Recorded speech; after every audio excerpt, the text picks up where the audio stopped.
თბილისი ფლიმარკეტი ანუ თბილისის ძველმანების ბაზრობა 6 აპრილის შემდეგ ყოველ ორ კვირაში ერთხელ დედაენის ბაღში სიმწვანის, სუფთა ჰაერისა და მუსიკის ჰანგების ფონზე სხვადასხვა ასაკის, პროფესიისა და სოციალური სტატუსის ადამიანებს ერთი მარტივი მიზეზით აერთიანებს. ახალი ნივთების შეძენის სურვილი ან თუნდაც ძველი ნივთების გაყიდვა, რომელსაც ახალი სიცოცხლე ახალი პატრონის ხელში დაუბრუნდება.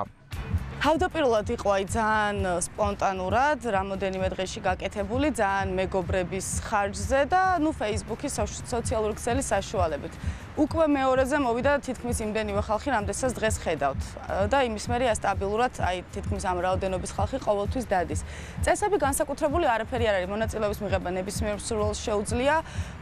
თვითონ ორგანიზებას რაც შეეხება, აბსოლუტურად ჯერჯერობით საკუთარი ხარჯებით სამდენიც შეგვიძლია ვაკეთებთ და შეიძლება ცოტა მოგვიანებით საწევროს აუცილებლობა დადგეს ისიც რომ ეს რაღაც ტექნიკური ხარჯები უზრუნველყო.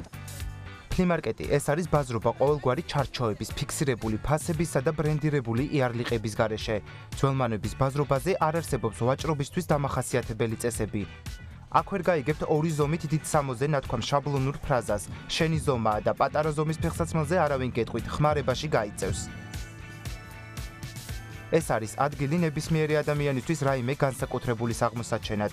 აქ სიამოვნებას მიიღებთ ისეთი ნივთების გაყიდვით, რომელიც აღარ გჭირდებათ ამ პირიქით შეიძენთ იმას, რასაც მაღაზიაში ვეღარ შეხვდებით. ისეთი საგნები, ნივთები და თქვა ტანსაცმელი, რაც გენანება გადასაღრელად, იმიტომ რომ შენთვის ძალიან საყვარელი იყო მთელი ცხოვრება, გადაგდება ჯობია ვიღაცამ გააგრძელოს იმის ხმარება, თქვა. ხო და დღეს გამოვიტანე მაგალითად ჩემი ძველი, აი ესეთი ჩემი საყვარელი, თქვა ჟაკეტი რაც იყო და მოსაცმელები და რაღაცა მაიკა და ესეთი რაღაცეები. ოღონდ ნუ ეს ნაყარ-ნუყარი კი არა, რაც მეცვა кайხანი და რაღაცა რაც ჩემი იყო.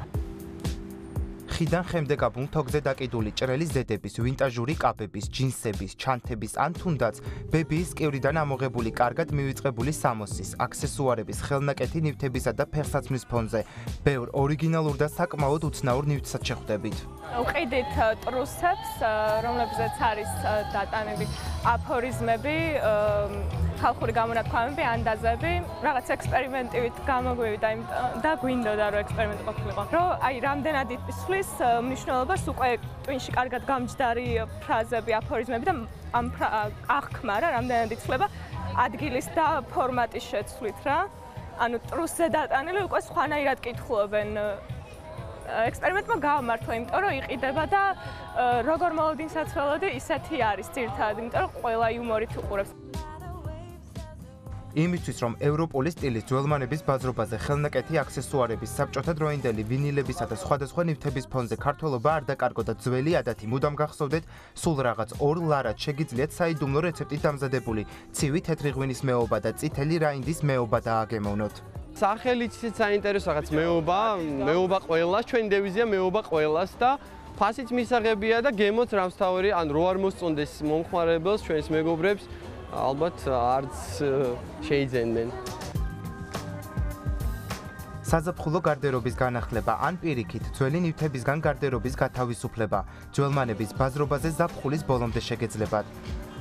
სახლიდან ძველი ნივთების გატანა და შესაბამის ფასში გაყიდვა, ან უბრალოდ პლედის გაშლა და მეგობრებთან, შინაურ ცხოველებთან და წიგნებთან ერთად ბაზრობის რიარიაში განტვირთვა ჯაზ ფესტივალის პერიოდში შეცვლილ ლოკაციაზე, უკვე ბათუმის ბულვარში შეგეძლებათ.